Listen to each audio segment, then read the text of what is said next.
Hello my dear students, welcome to learn easily channel. ಈ ಒಂದು ವಿಡಿಯೋದಲ್ಲಿ ನಾವು 9th English poem it never comes again ಈ ಒಂದು ಪೊಯಮ್ನ ಕ್ವಶನ್ ಆನ್ಸರ್ಸನ್ನು ನೋಡೋಣ. ಇಲ್ಲಿ ಅಂಡರ್ಸ್ಟ್ಯಾಂಡ್ ದಿ ಪೊಯಮ್, ಹಾಗೆ ಈ ಪದ್ಯಕ್ಕೆ ಟೆಕ್ಸ್ಟ್ ಬುಕ್ನಲ್ಲಿ ನೀಡಿರ್ತಕ್ಕಂತಹ ಎಲ್ಲ ಪ್ರಶ್ನೋತ್ತರಗಳನ್ನು ಇಲ್ಲಿ ಒಂದೊಂದಾಗಿ ತಿಳಿಸ್ತಾ ಹೋಗ್ತೇನೆ.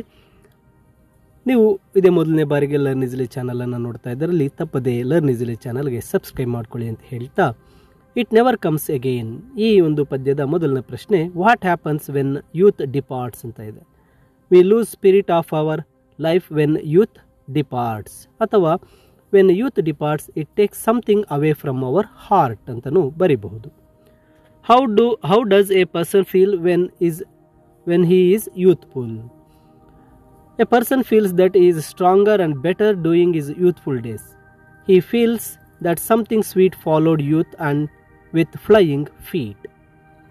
ಇನ್ನು ಮೂರನೇ ಪ್ರಶ್ನೆಯನ್ನು ನೋಡೋದಾದರೆ, the poet says we sigh in vain why. ಇಲ್ಲಿ youth is the best period of human life. It is the sweetest and the beautiful phase of life. It fills a person with dreams. One should make the best use of one's youth because when it is gone much of one's strength is gone. So that the poet says we sigh in vain. ನಂತರ ನಾಲ್ಕನೇ ಪ್ರಶ್ನೆಗೆ ಬಂದಾಗ, where does a person look for youth after it is gone? The person beholds it everywhere on the earth and in the air.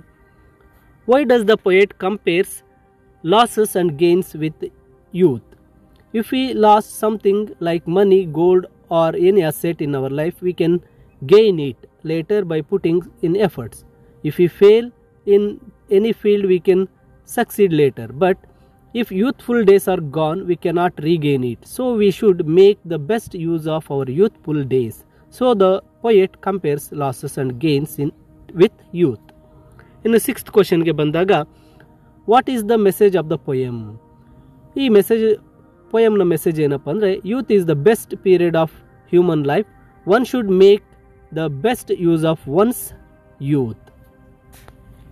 ನಂತರ ಈ ಪಾಠದ read and appreciate question ಆನ್ಸರ್ಸನ್ನು ನೀಡಲಾಗಿದೆ. ಈ ಪೊಯಮ್ಗೆ ಸಂಬಂಧಿಸಿರ್ತಕ್ಕಂಥ read and appreciate ಎಲ್ಲ ಕ್ವಶನ್ಸನ್ನು ಇಲ್ಲಿ ನೀಡಲಾಗಿದೆ. ಕೊನೆಯಲ್ಲಿ ಈ ಒಂದು ಪದ್ಯದ ಸಮರಿ, ಇಂಗ್ಲೀಷ್ ಸಮರಿಯನ್ನು ಸಹ ನೀಡಲಾಗಿದೆ. ನೋಡಿ, ಈ ಸಮರಿಯನ್ನು ಸಹ ನೀವು ಕಲಿಬಹುದಾಗಿರುತ್ತೆ.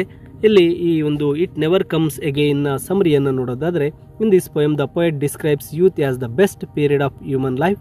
It brings strength and colour to life. It is the sweetest face.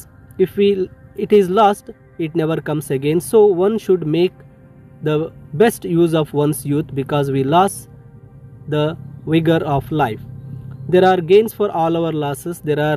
There is a remedy for all our pain. But it is not the same case with the youth. Youth fills a person with dreams and it departs. It takes something from our heart. When it goes, the very essence of life is lost. So that phase never comes again.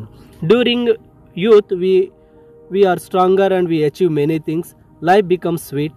It adds colors to one's life. If it departs or goes, something beautiful has vanished. So we are to repent. We see youth everywhere, but we cannot do anything if it is goes. So one should make use of the best possible things. ಈ ಸಮರಿಯನ್ನು ಸಹ ಈ ಒಂದು PDF ನಲ್ಲಿ ನೀಡಲಾಗಿರುತ್ತೆ. ವಿದ್ಯಾರ್ಥಿಗಳ ಈ PDF link ಡಿಸ್ಕ್ರಿಪ್ಷನಲ್ಲಿ ನೀಡಿದ್ದು download ಮಾಡಿಕೊಳ್ಳಿ. ಹಾಗೆ ಪದ್ಯದ ಎಲ್ಲ ಉತ್ತರಗಳನ್ನು ಕಲಿಯಿರಿ ಅಂತ ಹೇಳ್ತಾ, ಮುಂದೆ ಬರ್ತಕ್ಕಂಥ ವಿಡಿಯೋಗಳನ್ನು ಮಿಸ್ ಮಾಡಿಕೊಳ್ಳದೆ ಇರಲು ತಪ್ಪದೇ ಸಬ್ಸ್ಕ್ರೈಬ್ ಮಾಡಿ ಅಂತ ಹೇಳ್ತಾ, ಎಲ್ಲ ವಿದ್ಯಾರ್ಥಿಗಳಿಗೆ ಧನ್ಯವಾದಗಳು.